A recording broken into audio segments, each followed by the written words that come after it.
네, 안녕하십니까. 예, 오늘은 제가 순산을 위한 준비 과정으로서 이제 자연주의 출산을 준비하시는 분들이 이제 가장 이제 기본적인 책 중에 하나인데 농부와 산과 의사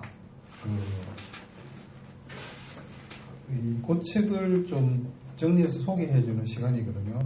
그래서 이런 집이라든지 자연 분만을 원하시는 분들이 그 어떤 경우에는 쉽게 또 분만 진행 과정에서 무통분만을 신청하시고 그 다음에 또 진행을 못 견뎌갖고 또 다른 시술을 시도하고 이렇게 하는 게 있는데, 그래서 이런 기본적인 왜 이런 출산이 현재 이루어지고 있고 현대 다른 병원들에서 하는 이 출산이 문제점이 뭐고 이거에 대한 기본적인 걸 좀 아시면 이거를 그런 가치를 잡고 끝까지 출산을 잡고 갈 수 있거든요. 그래서 이런 생각이 꼭 산모분들은 가져야 된다고 생각하고요. 그래서 제가 이 강의에 꼭 참석하시고 자연 출산이나 그 다음에 이런 집이를 원하시는 분들은 이 책 꼭 제가 읽어보시라고 소개를 드리고, 책도 서점에 나왔는데 책도 좀 작으면서 읽어보시면 굉장한 정말 충격입니다. 그리고 이런 생각을 어떻게 할 수 있을까? 그리고 이 출산을 바라보는 분들에 대한 새로운 개념이 정리되거든요. 그리고 또 순산을 하는 방법들도 여기 다 소개가 되어 있어요. 그래서 꼭 한번 읽어보시기 바랍니다.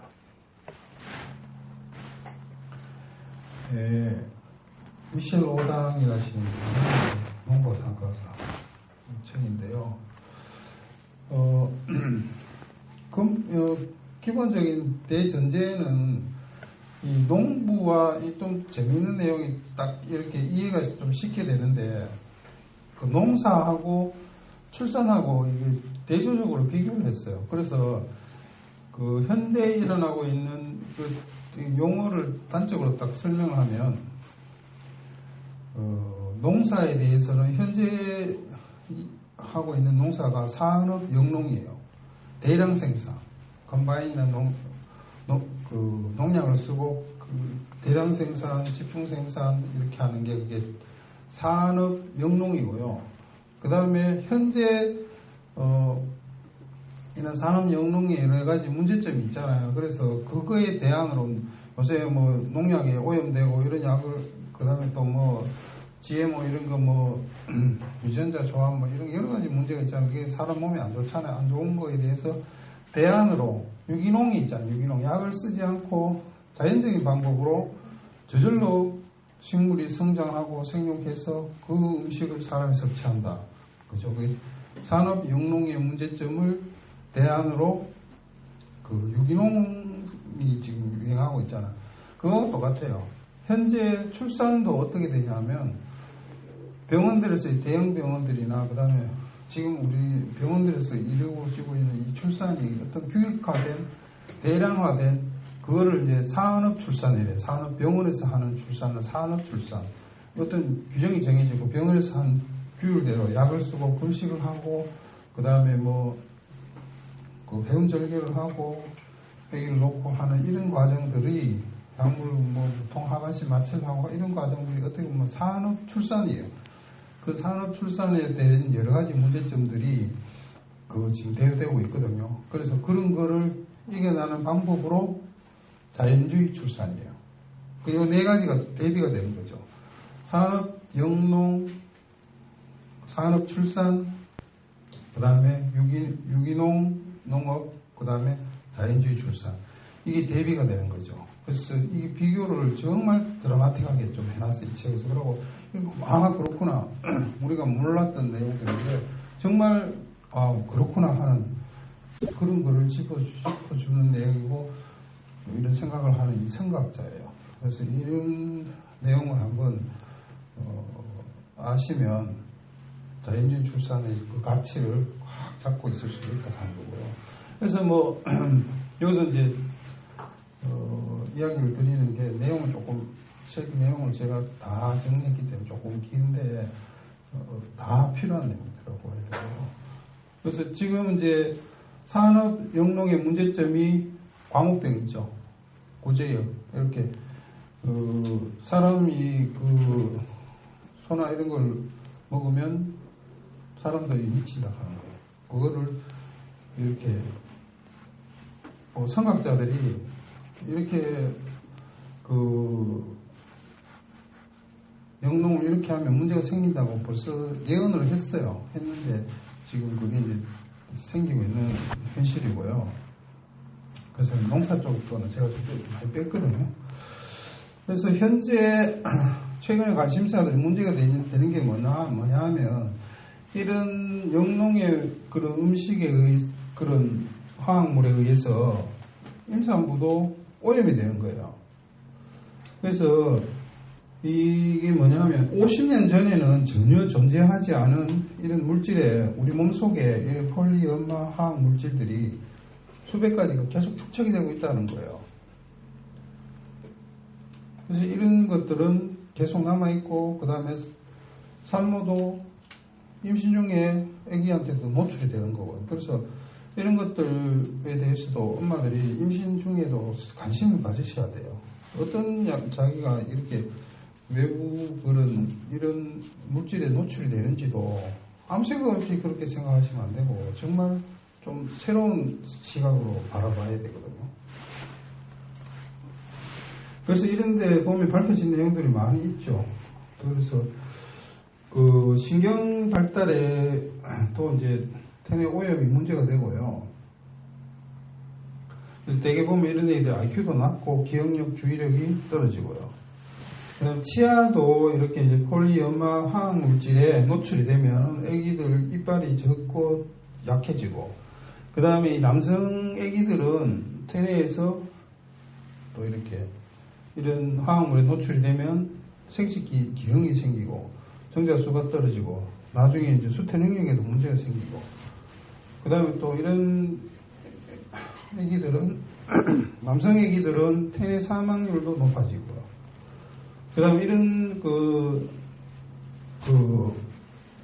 농약에 오염된 농부가 또 놓은 아기들이 또 백혈병도 생기고 또 여러 가지 수태 능력에도 문제가 생기는 이런 것들이 밝혀진 내용들이거든요. 그래서 하여튼 이런 외부에서 들어오는 오염들에 대해서도 관심을 가지셔야 돼요. 그래서 새로운 시각으로 이걸 다시 한번 조명을 하면 농사와 출산 과정을 다시 한번 대비를 해보면, 기본적인 농사는 그래서 이제 완전히 그냥 농사를 하면 그냥 밭에서 자라게 했는 걸 어떻게 이제 하나의 이제 밭을 만들고 이렇게 해서 사람들이 만드는 그런 이제 과거의 초보적인 이런 이제 도구를 사용했는 걸 농사를 보면 식물을 제거를 하고 울타리를 치고 그 다음에 간단한 그죠 도구를 사용하고 소를 사용하는 이런 것도 어떻게 보면 완전 자연유기농에서 하나의 새로운 도구를 사용하는 거고요. 출산 과정에서도 이런 생리적인 이런 과정에 개입을 하기 시작했거든요. 그래서 초보적인 도구를 또 사용했고, 그 다음에 이제 어떤 의식에 의해서 이 출산이 통제가 되기 시작한 게요. 그 문화의 어떤 의식에 의해서 출산이 통제되기 시작했는데, 그 전형적인 예들이 이 탯줄 자르는 거라든지 태반 박리를 서둘러 하는 의식들,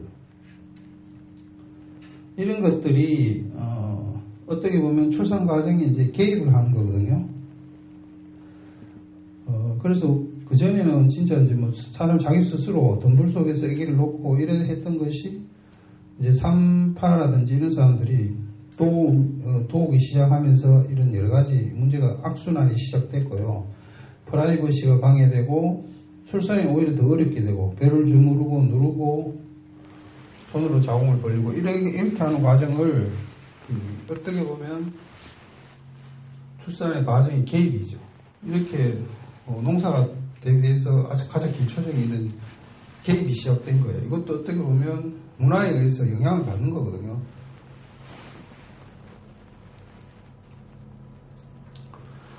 그 이후에 이런 기초적인 단계에서 그 다음에 이제 산업 영농이 시작해. 영농이 어떻게 보면 이 동물의 사체를 가공한 단백질을 이제 사료로 사용해서 이제 그 사료로 주니까 동물들이 이제 이런 식물이나 이런 것들이 동물들이 생산이 기하급수적으로 늘어나기 시작했죠. 그리고 기계를 사용한 뭐 트랙터 컴바인이라든지 이런 걸 사용하고 그 다음에 제초제, 살충제 이런 것들도 사용해서 그 다음에 이제 전자관리 장치를 통해서 이렇게 이제 획기적인 이런 출산을 이렇게 폭발적인 발달을 시킨 거거든요. 여기에 대비돼서 이제 출산도 보면 1900년도에 미국에서 이제 과거에는 이제 산파들이 옆에서 도와주는 그런 단계였지만 이제 정말 이제 정기적인 교육을 받은 의사들이 나타나기 시작하면서 이런 의사들의 출연으로 인해서 이제 그 산파들은 의사의 어떤 보조자 역할로 이제 전락하게 되고 이걸 이제 의사들이 통제를 하기 시작하게 했고 그래서 또 이런 미국에서 좀 표준적인 치료하는 이런 것들이 나타나기 시작했어요. 그래서 겸자를 예방적으로 사용하고 해음절개를 하고 진정제를 사용하고 그 다음에 하반신 마취를 하고 뭐 이렇게 수축제를 사용하고 하는 이런 출산의 표준화가 되기 시작했죠. 이런 대형화 표준화가 되기 하기 시작했어요. 그러니까 이게 어떻게 보면 산후 출산과 비슷한 거로 보시면 되고 이게 이제 병원으로 이제 출산이 몰리기 시작한 단계가 되거든요. 그리고 이제 이 마취제 쓰기 시작하고 1950년대는 제왕절개를 이제 횡으로 넣는 이런 기술도 발달하고 그 다음에 수혈, 항생제 이런 것도 해서 염증이라든지 합병증을 줄이는 대폭적으로 줄이기 시작했고 그 다음에 1970년대는 전자태아 감시 장치가 또 나타나기 시작하고 병막의 마취, 하반신 마취 그 다음에 대규모 상가 병동 24시간 이런 가동하는 막대한 투자가 된 병원들이 나타나기 시작하고 또 초음파가 발달하고 그래서 이런 표준화된 출산이 일상화되었어요. 그래서 하반신 마취, 그 다음에 촉진제, 아기는 태아 감시 장치로 감시하고 진공흡입기, 해음절개, 후산을 위해서 약물 투여, 산모는 아무 할 일 없고 그저 환자를 부는 상태로 지금 남아있게 된 거예요. 그래서 현재가 출산하고 있는 이런 과정들이 이런 출산입니다. 산업 출산. 병원에서 지정된 진통원 산모가 오면 금식, 병원에 시킨 대로 꼼짝 못하고 환자가 옷 갈아입고 넘길 거 없고 그 침대에 누워가고 애기 검사한다고 그대로 누우고 움직이도 못하고 있고 그리고 조금만 지나면 의사가 애 스트레스 받는다고 갑자기 애 안 좋다고 응급수술해야 되고 뭐 모든 것들이 막 그 관장, 제모, 해운절기 다 그래 하고 관장하고 감염된다 하고 그리고 애도 출산하고 나면 부쩍 애기만 얼굴만 보고 그냥 지정실로 가고 애하고 뚝 떨어져 있고 그러니까 이게 지금 현재 일어나고 있는 출산인데 이게 이제 산업 출산적인 거거든요. 이게 정상적이지 않은 거예요. 근데 이게 정상적이지 않은데 정상적이라고 지금 생각하고 있는 거거든요. 그래서 이 선지자들이 다시 여기에 대해서 말을 하기 시작했어요. 루돌프 슈타이더는 이 영농에 대해서 이야기한 건데 소들에게 고기를 먹이면 소들이 미칠 것이다. 그래서 이 사람이 생명육동학적인 농업을 창시하고 대한농업을 시작하게 됐고요. 그 다음에 뭐 이런 생각자들 비렐름 라이빅 하는 분은 인간은 자연의 일부분인데 자연의 법칙에 따라야 된다.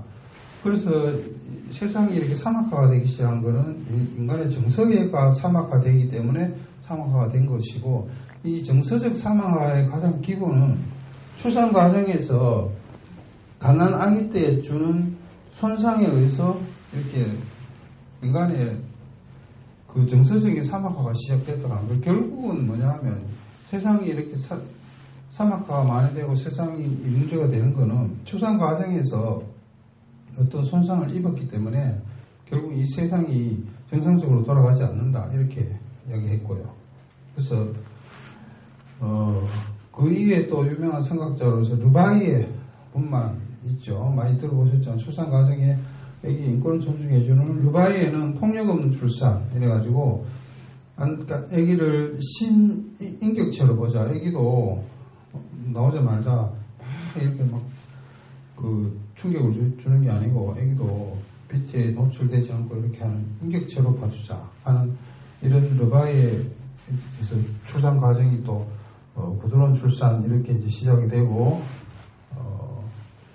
이런 성학자들이 있습니다. 그래서 다시 1920년대 미국에서 유기농 운동과 자연주의 출산에 대한 이런 붐이 일어나기 시작한 거예요. 이거는 정말 이렇게 영농도 이렇게 해서 이런 음식을 먹어야 되는 게 아니고 출산도 이렇게 병원에서 막 약물에 취해서 이렇게 먹는 게 아니다.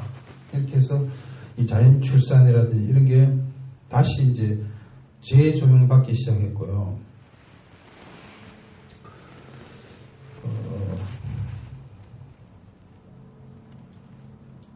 그래서 능동적 출산 중에 그랜둘리 딕 리드가 하는 거 두려움 없는 출산 이게 지금 현재 하는 체면 출산의 이제 원조죠. 그래서 무지는 두려움을 낳고 두려움은 고통을 낳는다. 그러니까 출산에 대한 두려움을 없애면 분만은 축제가 된다. 그래서 이런 의식을 변화만 시키면 이 두려움 없이 아기를 놓을 수 있는 거예요. 그래서 이런 출산 과정에 필요한 조산수 다시 부활하기 시작했고요.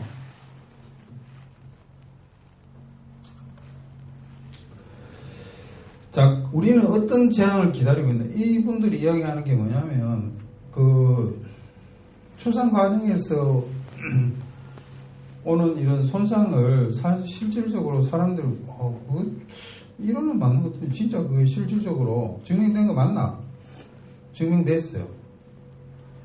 이런 재앙이 지금 되고 있습니다. 그래서 그 영농에 대한 문제점은 지금 광우병, 뭐 구제역 이런 거는 지금 밝혀져가 세상에 막 뜨뜻하지만 출산으로 인한 이런 문제점이 과연 진짜 있는 거 맞나? 생각할지 모르죠. 정말 이 산업 출산에 대한 문제점이 지금 밝혀지고 있고요. 과거 30년 전부터 이제 이런 출산이 되고 난 이후부터 이제 이런 이제 범죄율이라든지 이런 거에 대한 통계를 내기 시작해서 이게 출산의 자료가 있잖아요. 자료가 있는데 이걸 이제 역으로 이제 추적해 본 거죠. 그게 이제 뭐 폭력 그다음에 뭐 이런 문제점이 있는 애들의 출산 과정을 미국이나 이런 LA에서 도시에서 연구를 해봤어요. 이런 애들의 출산 과정이 어떤가 거꾸로 역추적해서 출산 과정을 알아보니까 이 문제가 다 있는 애들이 이렇게 범죄율이 높아지는 거로 확인이 된 거예요. 그러니까 이게 지금 인류의 문제라고 지금 하고 있거든요.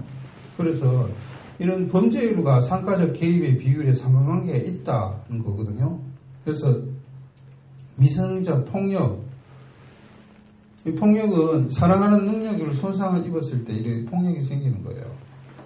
그리고 자살, 이건 출산 과정에 소생술을 시행한 거와 연관이 되고요. 약물 중독, 마약 중독, 출생 시 진통제 사용과 연관이 됩니다. 그래서 무통분만 하반신 마취를 약물에 너무 투여해서 내가 내만 안 아프면 되고 애기 놓으면 된다 생각하지만 이 문제가 애기한테 영향을 준다 하는 겁니다. 그래서 이것도 좀 심하게 받아들으셔야 되고요. 자폐증. 이 자폐증이 애가 외부하고 단절되잖아요. 그래서 이 사랑하는 능력에 손상을 입으면 이렇고요. 겸자를 사용한다라든지 출생 시 소생술을 사용한다라든지 유도분만을 한 경우에는 명백한 증거가 있습니다. 그래서 약물에 의해서 어떤 이런 과정을 분만을 겪었을 때는 이런 자폐증이 되고요. 그 다음에 이런 아기와 엄마의 눈맞춤이 없었다고 하는 거예요. 출생 시 아기와 엄마의 눈맞춤이 없었다고 하는 거예요. 이 과정이요. 그 굉장히 중요하거든요. 출생 과정에서 초기에 어떤 결정적인 시기가 모성애를 확립하는 중요한 시기예요. 그런데 이 시기가 지금 손상받고 있어요. 그래서 이 시기를 꼭 확립을 해야 된다. 이런 것 때문에 사랑이 결국 능력에 손상을 입는 거거든요. 그래서 명백한 이런 산후출산을 아무 생각 없이 지금은 병원에서 그냥 하니까 뭐 남들 그냥 하니까 그래 하는 게 맞지? 맞는 게 아닙니다. 이런 의식이 변화가 돼야 돼요. 산모들도 변화가 돼야 되고 의사들도 변해야 되고 변해야 됩니다. 지금 어떻게 보면 인류의 여기서 이야기하는 게 인류의 위기가 온 거라고 보거든요. 그러니까 이분이 이야기하는 내용이 뭐냐면 포유류 동물 중에 유일하게 이렇게 출산 과정에 개입하고 조작하고 만지는 인류가 과연 그 인류의 미래가 건강할까?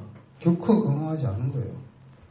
그 단적인 얘들이 지금 막 나오고 있거든요. 모성애가 깨지고 난 이후에 그래서 텔레비전 있잖아. 애들 뭐 온다고 하잖아. 전미기 싫다고 애 막 던져버리고 모성애가 없어요. 산모 애착이 없는 거예요. 애기한테.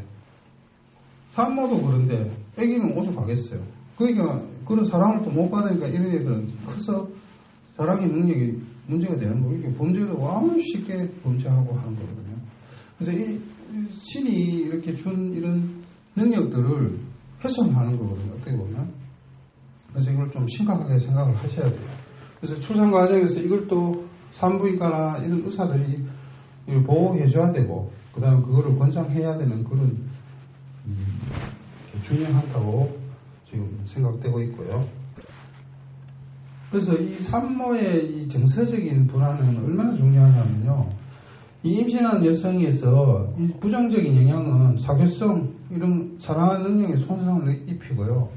이 논문들이 있거든요.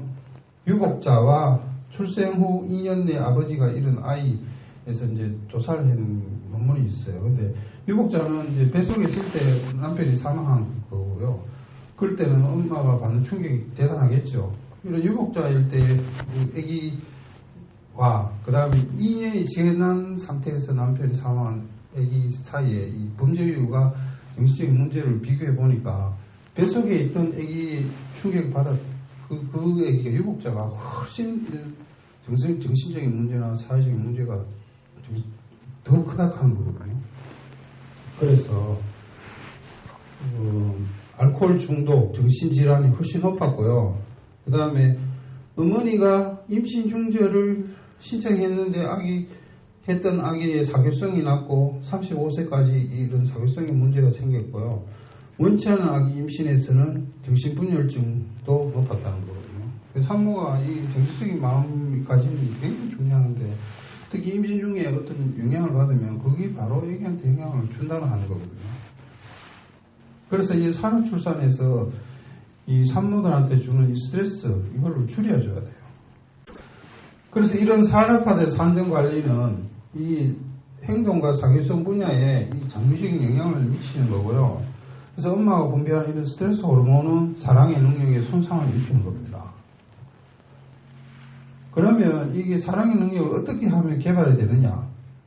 그래서 어린 시기, 특히 출생 직후에 결정적인 시기에 이거를 손상을 받으면 안 되거든요. 그래서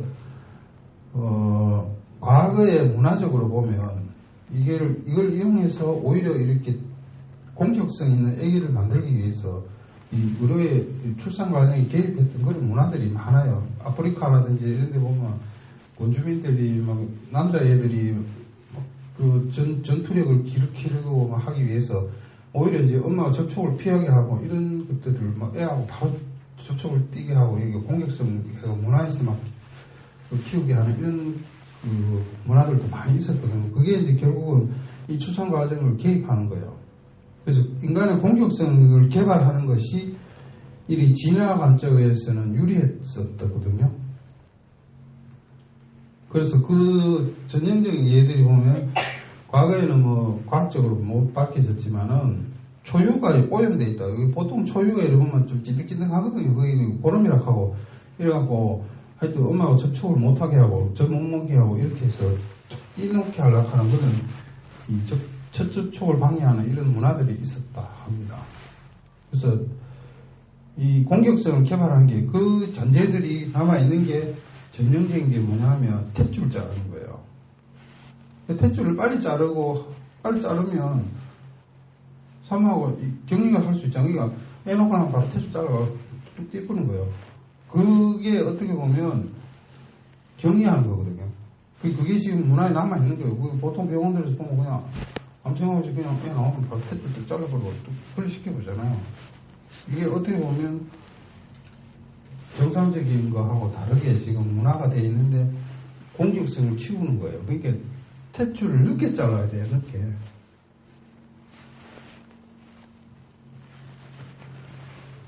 그래서 출생 직후에는 반복하지 않는 짧지만 결정적인 시기. 그래서 여기도 보면 원숭이 출생 시 어미와 첫 접촉을 방해받으면요, 이 자란 후에 그 새끼가요, 어미 노릇, 그 다음에 성관계의 역할에서 문제가 생기는 거예요. 그 동물들에는 저명하게 증명되는, 그래서 이거를 이제 이분이 뭐 하는 책 내용이 보면 그냥 뭐 자기 생각에서 이게 또 동물 실험을 통해서 증명을 했는 내용들이 더 많이 나와요. 그래서 그거를 이제 사랑의 과학화라고 그러거든요. 정말 이게 이제 동물을 통해서 이런 증명을 확인한 거죠. 그래서 저희는 뭐 호르몬들을 또 체크해보고, 과거에는 그냥 뭐, 이런 현상만 보고 막 이렇게 했지만, 직접 또 피를 뽑아가지고 호르몬들을 체크해보면, 이게 호르몬을 확인할 수 있거든요. 그래서 이게 완전히 증명된 그런 사랑에 대한 증명을 이렇게 과학적으로 밝힌 걸, 이걸 사랑의 과학화라 하는데요. 이런 예들이 몇 가지 있거든요.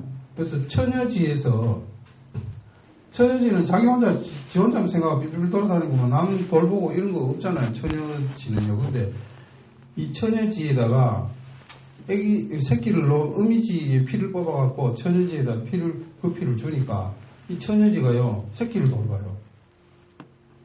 그러니까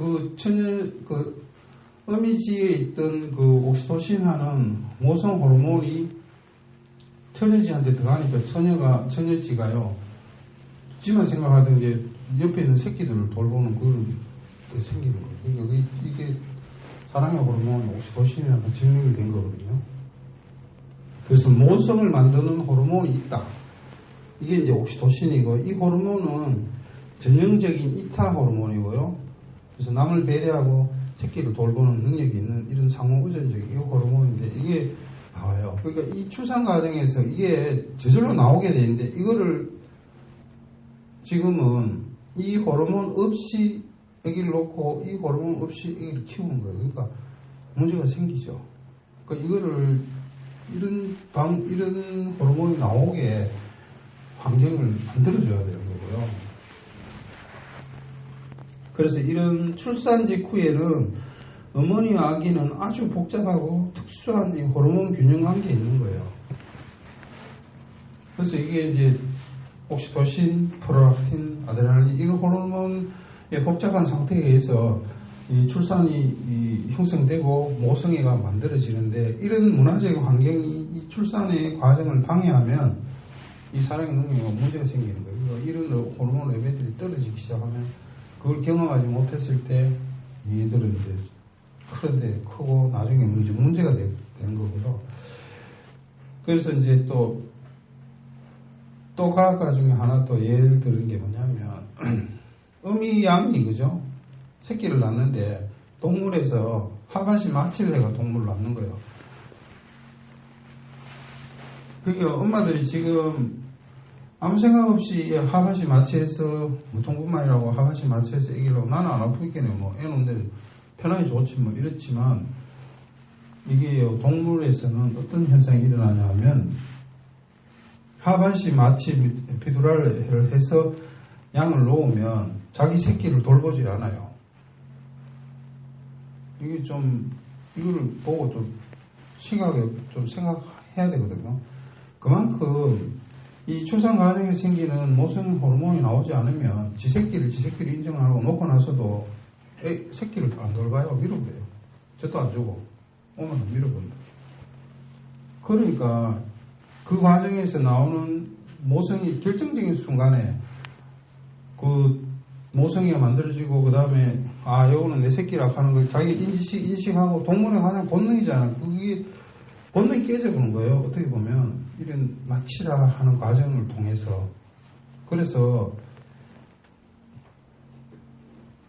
인류는 그래도 동물하고 조금 달라요. 왜냐하면 언어도 사용하고 인식 능력이 조금 개발돼서 이걸 극복할 수 있지만 근본적인 거는 사람도 포유류고 동물이에요. 그런데 그 과정이 이렇게 약으로 전혀 감각이 없이 됐다 할 때 인류의 출산이 이런 간섭을 계속 받으면 인류의 문명의 미래가 어떻게 될지 걱정해야 한다 하는 거거든요. 그래서 안 아픈 게 좋은 게 아닙니다. 아파야 돼요. 애기 나올 때 어느 정도 기본적으로 이 과정을 거쳐야 되는데 이거를 전혀 하지 않고 그냥 난 편하게 그냥 안 아프고 그냥 어떤 분들 그게 이제 선택적 제왕 절개하는 거 있잖아요. 그냥 나는 보이 주변에 그런 분들 많이 있거든요. 나는 내 친구들 보이면 전부 틀다가 다 제왕 절개하고 이랬는데 나는 아예 할 거 없이 그냥 나는 그냥 바로 날 잡아 그냥 제왕 해불랍니다 하는 분들 있거든요. 그게 문제라고. 이렇게 하면 안 돼요. 편한 게 아니고 정말 출산 과정에서 챙겨야 될 이 중요한 그 호르몬들을 애기한테도 주지 못하고 산모도 경험하지 못하기 때문에 문제가 생기는 거예요. 그래서 이런 또 이제 모든 문화는 이렇게 또 아까 이런 과정을 방해하는 이런 게 있었다 하는 거고요. 그래서 현재 상황이 아까도 이야기했지만은 전례가 없는 상황, 전례가 없는 상황. 과거에는 이렇게 통제하고 이렇게 그죠? 근본 좀 이렇게 격리하고 이런 수준이 아니고 현재는 과거에는 여성은 이런 배가 아프지 않으면 아기를 못 낳았어요. 이 사랑과 호르몬의 복합물을 분비 없이는 어머니가 될 수 없었어요. 과거에는. 배가 아프지 않았으면 아프고 진통을 겪지 않으면 애를 놓을 수가 없는 과정이었는데 현재는 이거와 전혀 다른 전혀 이거에 대해서 노출되지 않고 오늘날의 산업 출산은 이런 호르몬에 의지하지 않고 아기를 놓을 수 있는 환경이 된 거. 그게 쉽게 하면 날 잡아가 그냥 제왕해보면은 꺼내버리면은 호르몬도 나올 것도 없고 그냥 애만 뚝 나와 있는 거예요. 그러니까 진통이 되기 전에 제왕제를 받는다. 합성 옥시토신 투여로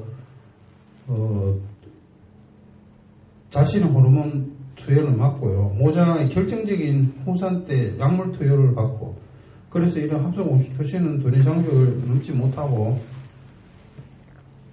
행동에 영향을 주지 않기 때문에 이런 데 노출되는 이런 전혀 다른 전례가 없는 상황에 노출되는 거거든요. 그게 이제 무통뿐만 아니고 아치하해뿐만입니다. 그래서 이런 인류 생존의 근본적인 전략을 관여하고 어머니 대지에 대한 존경하는 이런 어떻게 개발할 것인가에 대한 고민이 있어야 된다는 거거든요.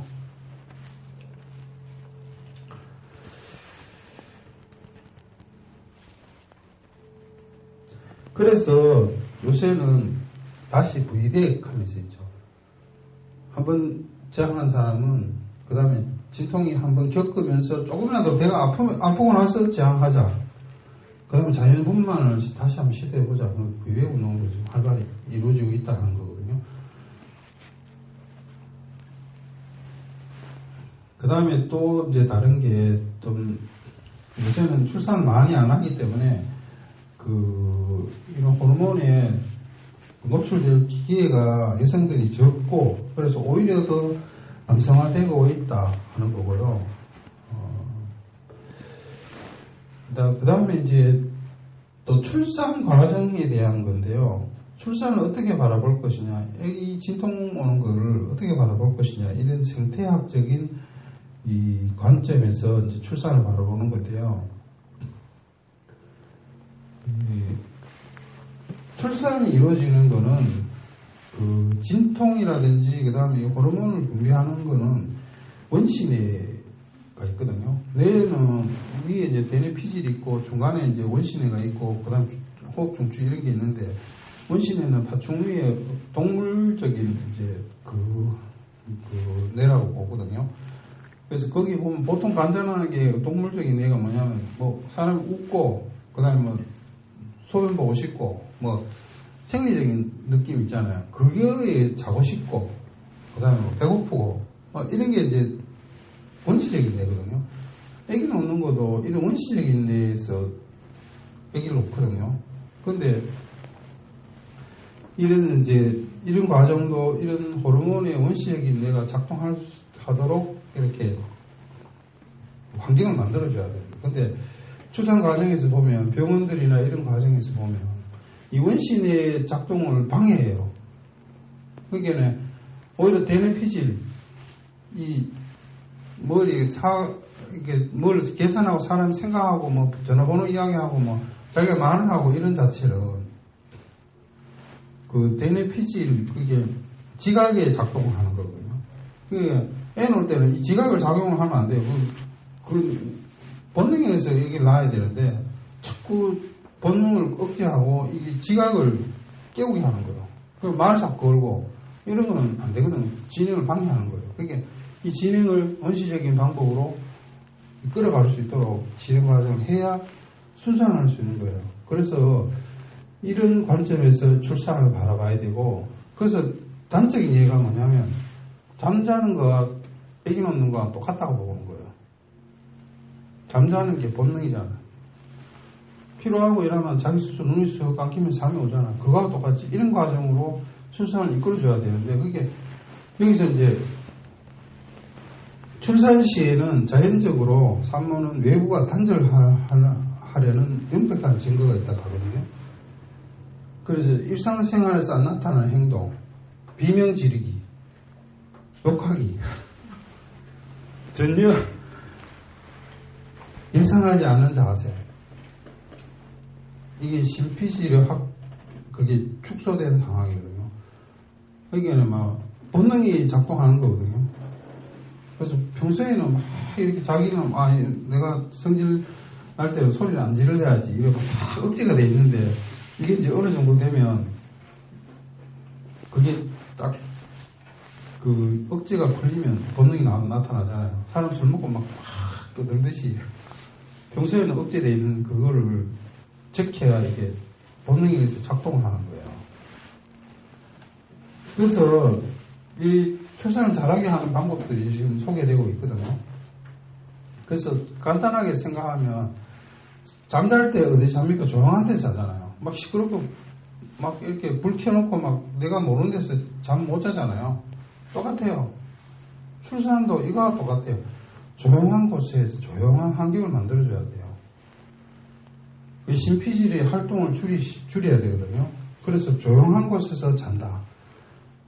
그래서 말하는 거 언어, 그 다음에 뭐 서류 이렇게 체크하고, 뭐 묻고, 전화번호 몇 번입니까? 뭐 집이 어느 동네십니까? 뭐 애가 오는 사람은 우리 병원에서는 이래 하지 말라고 하는 간호사들한테, 배 아프면 입가는 사람한테 그 집 전화번호 몇 번입니까? 그럼 뭐 어느 동이 그 애 놓을 때 뭐 몇 개나 났어요? 뭐 이거를 시시 꼴꼴이 시틱 차팅에 그때 적으면 지금 막 잘 나가는 사람한테 막 지도 가버려요. 이게 이런 심피질을 자극하면 안 되고, 뭐 해공그로빈 수치, 그때 빈혈 수치가 얼마였습니까? 하고 이렇게 해서 하면 안 돼요. 또 문제는요, 이 남편의 역할이, 이따 뒤에 남편 역할이 나오는데, 남편도 이 출산 과정에서 굉장히 중요한데, 남편이 주저없이 아내에게 말을 걸어요. 막 잘나가는 사람한테 말만 걸어서 이래 하라 저래 하라 계속 이게요, 지금 다 깨쁩니다. 그래서 남편도 이게 교육을 하셔야 돼요. 그래서 이렇게 조용한 곳에서 자도록 이게 만들어줘야 돼요.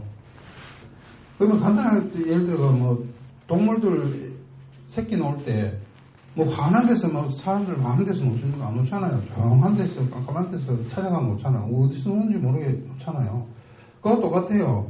그런 환경을 병원에서도 만들어줘야 돼요. 근데 막 요새는 이 사람 출산 막 환하고 불빛 아래 막 수술등 안에 막 있잖아요. 막 전자차 감시장치 막 쿵쿵쿵쿵쿵 소리 들리고 하면서 막 이래가 막 진행이 안 되죠.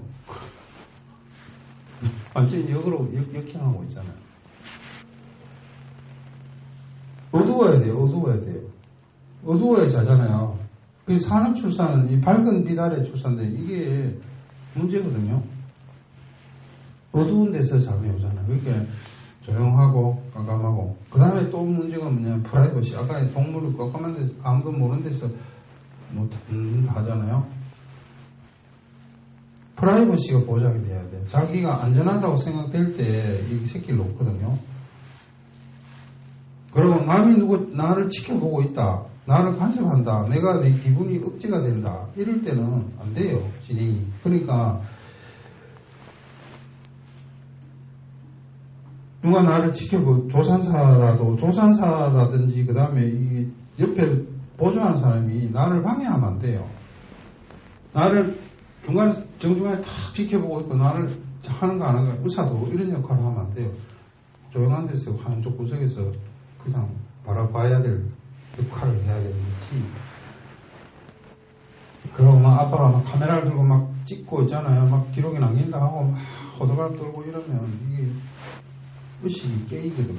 잘 나가는 사람한테 막 불 켜고 막 촬영하고 이러면 다 깨버리잖아요.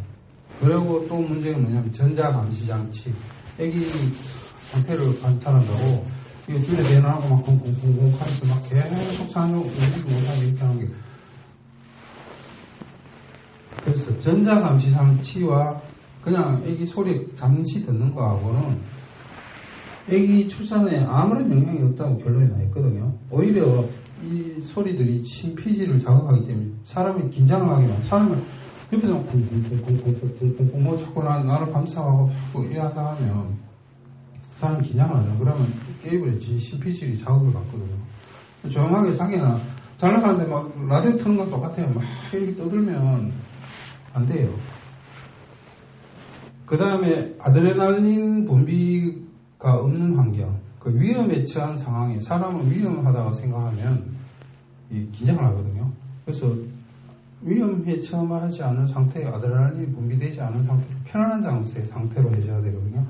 그러니까 따뜻하게 해줘야 돼요. 추우면 긴장을 하면 놀라면 이렇게 하면 아드레날린이 올라가거든요. 그러니까 춥지 않게 해야 되고 그 다음에 어머니와 같은 이런 사람이 옆에서 있어야 되고요.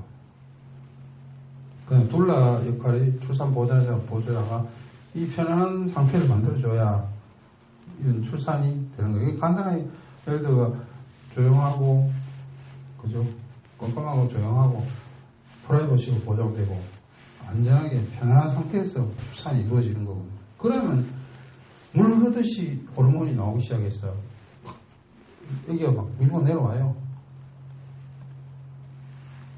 그래서 난산을 바라보는 거는 난산 의사들이 보면 애기 골반 크기, 머리 크기 이래가 머리 크다고 야는 잘보면 안 됩니다. 매진해 보고 골반이 엄마는 애 못 놓습니다. 이런 형태적인 관점에서 벗어나서 문신애가 호르몬 분비로 인해 출산하는 이런 사고를 가져야 하는 거고요. 실질적으로 출산 과정은 애기 머리는 길쭉해지고 골반도 벌어지게 되기 때문에 이 과정이 순조로우면 이게 다 됩니다. 내려오게 돼 있거든요. 그래서 이거를 방해받으면 안 돼요. 그리고 이게 이제 뒤에서 결국은 밀어주는 파워거든요. 이게 본능에 의해서 조절되면 방출 반사 이래가 쭉쭉쭉 밀고 내가 그냥 쑥 나옵니다. 이걸 방해받으면 촉진제 아무것도 진행이 안 돼요. 그래서 이렇게 해야 된다고 하는 거거든요. 그래서 이게 마지막에 또 태아 방출 반사하는 게 이제 마지막에 두세 번의 강력한 수축. 이거는 관찰자가 있거나 옆에 누가 있으면 안 되고요. 이게 오르가즘 과 유사하다 하거든요. 강력한 이런 수축에 의해서 나오면서 엔돌핀도 나오고 이 경험이라 하거든요. 그래서 이런 출산을 경험하신 분들은 그거에 대해서 자연분만에 대해서 자신감이 생기기 시작하거든요. 그리고 이제 이런 또 아기가 놓고 나서 그 다음에 아까 결정적인 그 시기가 있잖아요. 접촉 시기를 놓치면 그때 아까 이야기한 옥시토신이라는 호르몬이 나오면, 옥시토신은 그 사랑의 호르몬도 되지만 자궁 수축을 일으키거든요. 그 후산을 쫙 자궁 수축시켜 하혈을 멈추게 해요. 이게 완전히 어떤 보면 신이 만들어놨어요. 희한하게 만들었어요. 그 접촉을 피하고 놓치면 하혈해요. 위험해져요. 그래서 후산시 모자 상호관계에 강력한 수축이 오는데 이거를 방해받으면 하혈하고요. 위험해져요.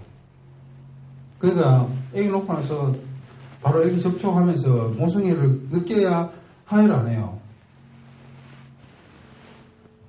강력한 이런 수축 호르몬들이 막 나오기 시작해 팍 자궁 잡아주기 때문에 피가 멈췄거든요. 그래서 이게 자동으로 되게 돼 있는데 이거를 인류가 막 방해를 하고 막 누가 막 탯줄 빨리 자르고 막 격리시키고 산모한테 막 스트레스 주고 이러니까 자궁이 퍼지기 시작해 하혈도 하기 시작하고 막 이렇게 되는 거예요. 그래서 이런 과정이 막 물 흘러가듯이 놓고 나서 이렇게 되도록 이 호르몬의 흐름을 만들어줘야 되는 그게 순산의 방법입니다. 그래서 안전한 후산을 위해서는 충분히 따뜻하고 아기와 접촉을 해야 되고 피부 접촉해야 되고 눈 맞추기 생애 가장 중요한 시기에 아기와 첫 그 눈 맞춤이 해야 되거든요. 이걸 놓치면 안 돼요. 그러니까 이 시기에 무슨 후산 이전에 탯줄 자르는 것이 이렇게 위험한 거는 산모가 이렇게 이 방해받으면 출혈 하혈하고 한다 하는 거고요. 그래서 지금 산후출산의 가장 문제가 뭐냐면 이 사랑의 호르몬 대체 물질이 일상적인 주사가 산후출산의 가장 위험한 것 중에 하나고 본래 그냥 가만 놔두면 수축제, 자궁 수축제를 주사가 있어요. 자궁 확 수축하도록 하거든요. 그걸 안 줘도 딱 수축해요. 하혈 안 합니다. 그래서 이게 문제가 있다는 거거든요. 그 다음에 이제 아까는 출산을 순조롭게 하기 위해서는 그걸 어떻게 해야 된다 하는 걸 아셨죠? 그렇게 조용하고 어두운 데서 개인 프라이버시가 보장된 상태에서 그죠? 안전하고 편안한 마음으로 애 몸을 순산을 할 수 있는 거예요. 애기 나올 때까지. 출산 시 아버지의 참여는 위험한가?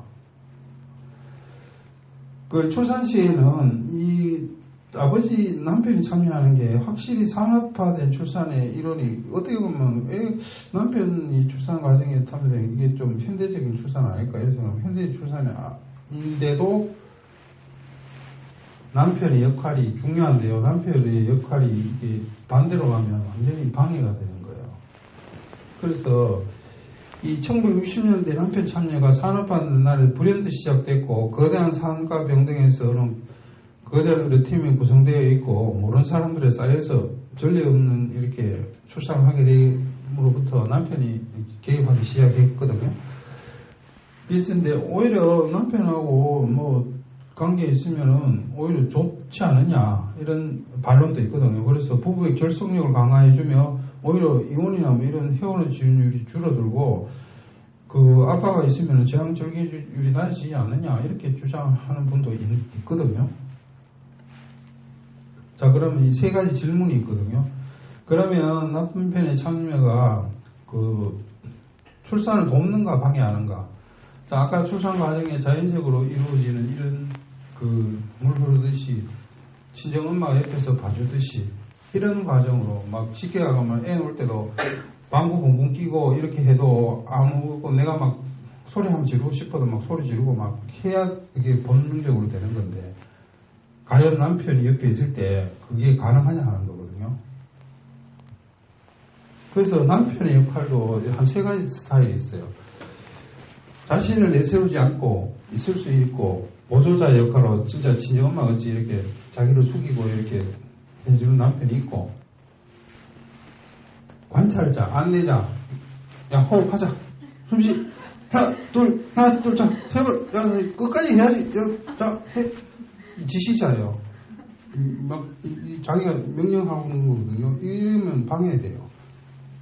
방해되고 또 하나는 이성적으로 행동하는 경우가 대부분이에요. 용감하게 남자들은 이 남성 호르몬이 있기 때문에 막 휙휙 하고 막 그러고 엄마는 지금 잘 나가는 그런 본능에서 하는데 남자들은 출산 과정에서 인간의 남자들은 전혀 그렇지 않아요. 눈이 더 말똥말똥 해지고 뭐 할 일 없는 것만 이렇게 하고 더 이성적으로 말 막 속 걸고 있잖아. 오히려 방해. 어떤 데는 막 의사하고 막 싸우고 막 이래요. 왜 똑바로 안 해주는 하고 막 이거 와가 막 있잖아. 왜 닌기를 봐달라고 안 봐주고 이게 이제 지능 다 깨봅니다. 이런 사람들. 그러고 막 사사건건 말 걸고 시비 걸고 이러면 이거는 완전 마이너스예요. 그런 사람은 차라리 빼야 돼.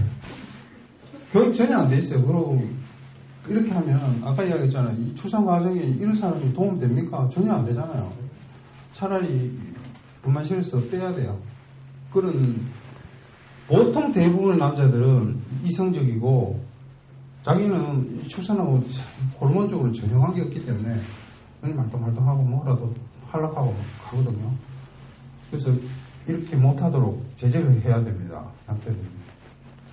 그러니까 대부분 남편은 2번 내지 3번 일 확률 50% 이상입니다. 그래서 원칙으로 보면 훈련되지 않은 남편은 방해한다고 봐야 되고요. 그래서 말과 언어가 달라요. 엄마들은 대부분은 아빠가 참여하기를 원해요. 그런데 출산 과정에서 이 사람 경험한 내용들을 보면 남편이 자리 비울 때 이상한 소리 지르고 화장실 가고 갑자기 30분만 애기 나와버려요. 간헐적한 수축이 오면서 왜 그러냐면 이게 엄마들이 보면 아빠 남편과의 관계에서 이렇게 자기의 그 모습이 있잖아요. 그게 깨지면 안 되잖아요. 쉽게 보면 요렇게 어떤 그런 모습이 있었는데 남편이 딱 지켜보고 있는데 쉽게 하면 방구풍 끼고 싶은데 안 되잖아요. 차라리 그걸 자리를 비켜줘야 본능이 나와가 애기를 놓는 거예요. 근데 그 말은 남편하고 같이 있으면 좋다 하는데 행동은 아닌 거죠. 그래서 출산 과정에서 진행이 방해되고 이러면 이야기하세요. 아웃. 그렇게 해야 방해가 이게 아까 원시대가 작동하도록 프라이버시가 작동되면서 되는 거거든요. 소리도 지르고 막 해야 돼요.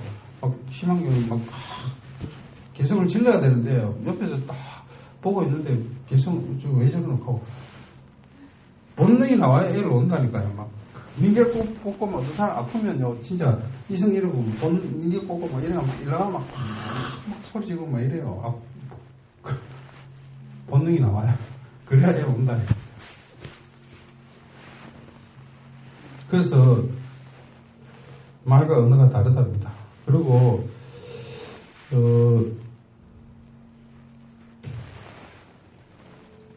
출산 시에는 아빠가 갑자기 활동적이 되고 막 이래가 막 말 걸고 막 있잖아요. 이것도 어떻게 방해되는 거 탯줄 자르면서 막 너무 이렇게 하면 진짜 애하고 엄마하고 이 관계인데 자기가 막 주역으로 돌아가 막 말 막 걸고 있잖아요.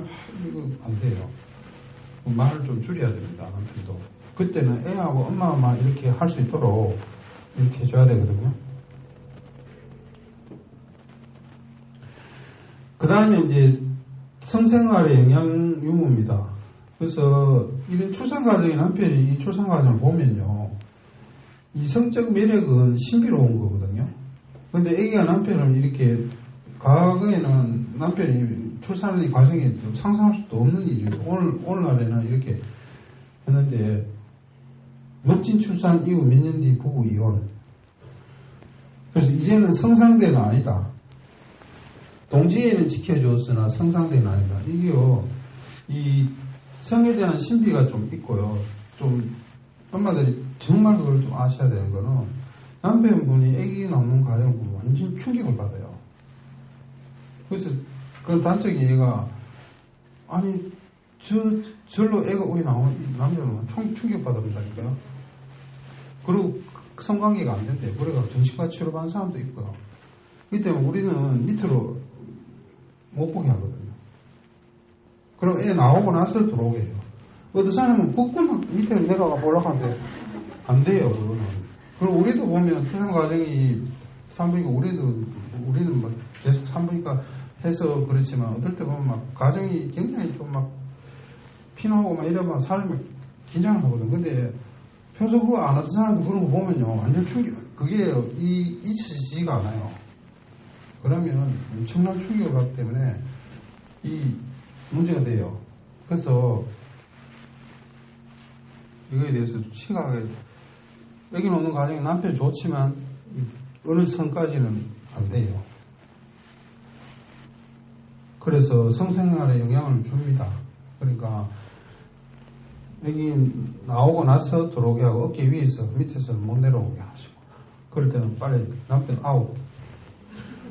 뭐 어떤 사람 진짜 심한 사람은요, 뭐 나는 동물 놓는 것도 많이 봤는데 왜 못 보게 하는 건데 안 돼요. 나가세요. 갈 거는 밀어. 그리고 정서적인 반응에 대처 가능한가? 아버지가 안녕한가? 이게 아까 이야기했잖아요. 이게 정서적으로 못 견뎌요. 그때 당시에는 남편을 출산을 하는 과정에 자기 들어왔는데 뭐 사실 남자는 뭐 비를 돌아다닌다고 출산을 애 놓을 때 뜨고 왔지. 그 사실 별 준비 안 돼 있거든요. 근데 이게 심리적으로 문제를 일으키는 거야. 그래서 오히려 애 놓을 때는 남편한테 몰두할 일을 줘야 되고, 뭐 오래 신분을 시키든지 뭐 물을 끓이게 하든지 욕조를 조립하든지 뭐 이렇게 오히려 뭐 일을 시켜야 되지. 그냥 놔두면 안 된다고 하는 거거든요. 그래서 이렇게 산업 출산으로 인한 남편 참여는 재론을 해야 된다는 거고요. 적절하게 이해를 하셔야 됩니다. 그래서 출산을 방해하는 사람이 되면 안 되고, 남편이 둘러 역할을 하더라도 이런 기준 하에서, 그게 친정엄마 같이 모든 걸 다 들어줘야 돼요. 근데 보통 남편이 그래 잘 들어주냐 하는 거거든요. 그런 역할이 안 되면 안 돼요. 남편은 제한적으로 허용해야 됩니다. 그 다음에 이제 출산이 이런 뭐 카메라를 사용한다든지 이런 것도 프라이버시에 방해되는 원인도 되고요.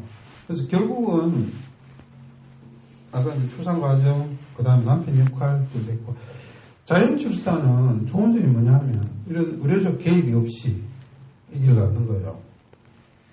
엄마의 아기의 생리적 잠재 능력에 의해서 아기를 놓는 거예요. 그래서 태아 모니터링 하지 않고 자유로운 자세, 꼭 분만대에서 눕지 않고 자유로운 자세, 앉은 자세, 엎드린 자세, 어떤 자세든지 기도하는 자세, 웅크린 자세에서 놓을 수 있거든요. 그래서 그게 가장 편한 자세로 놓는 거예요. 헤엄절기 안 놓고.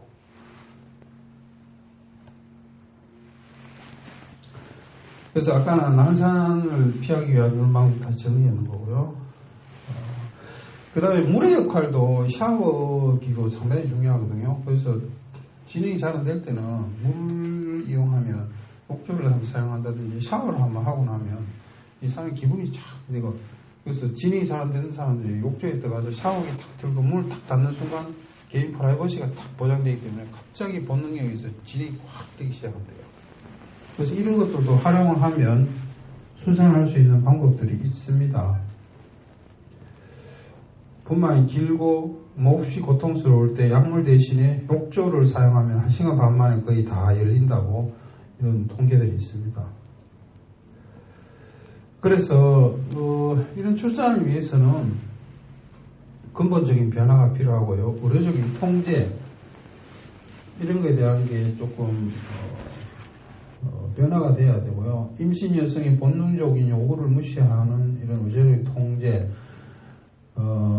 저항절개, 에피두랄 하반신 마취, 옥시토신, 합성 옥시토신,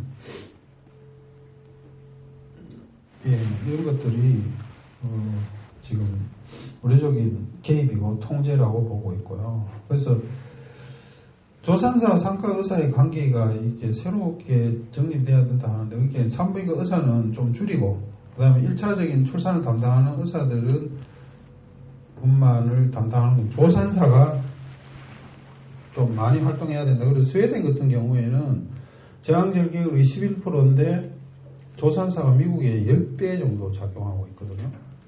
작동하고 있고, 네덜란드에서 조산사가 80%의 분만을 하고 있고요. 무통분만은 5%대 이하고, 일본에서도 조산사가 많이 활동하고 있고, 무통분만은 5% 이하. 그리고 조산사 역할도 입학 조건에 이런 게 있대요. 자연주의 출산을 해야 입학시켜주더라. 경험을 해야, 그러니까 이렇게 놓는 걸, 자기가 놓은 걸 경험을 해야 될 수 있도록 이렇게 해야만이 점점 이런 출산이 확산이 된다 하는 거고요. 그래서 뭐 또 둘라 제도 하는 것도 옆에서 이제 도와주는 이런 제도들도 이제 있고요. 그래서 뭐 우리나라에 대한 예로 우리나라는 거의 조산사가 사라지고 제왕절개율 40%, 임신 건강 초음파 건수 세계 최고고요. 산전 관리 표준화, 일상 검사, 그 다음에 뭐 이런 것들 표준화된 이런 진료, 그 다음에 뭐 항상 진료 볼 때 혈압, 체중, 빈혈, 뭐 당뇨, 아기 크기, 태반 처졌다, 고령이다, 아기 거꾸로 있다, 뭐 다운증후군이다, 뭐 오만 이야기로 스트레스 많이 받는 거야. 그래서 이런 산전 진료도 좀 줄여야 된다고 하는 거고요. 그래서 영국 이런 데서는 최근에 뭐 영국에 진료 보신 분 뿐만 아니고 환파 2번 봤대요. 영국에는. 그래서 우리나라도 조금 이런 게 좀 생각해 봐야 될 문제고요.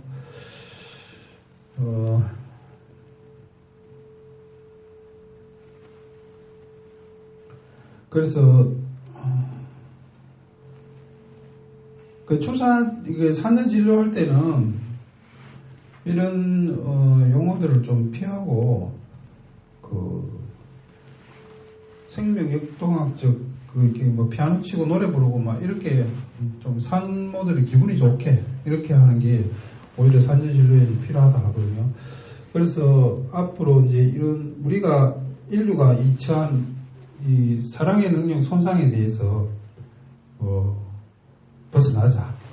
그래서 어머니에 대한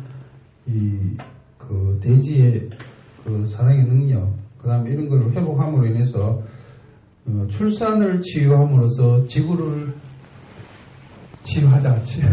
뭐 이런 결론입니다.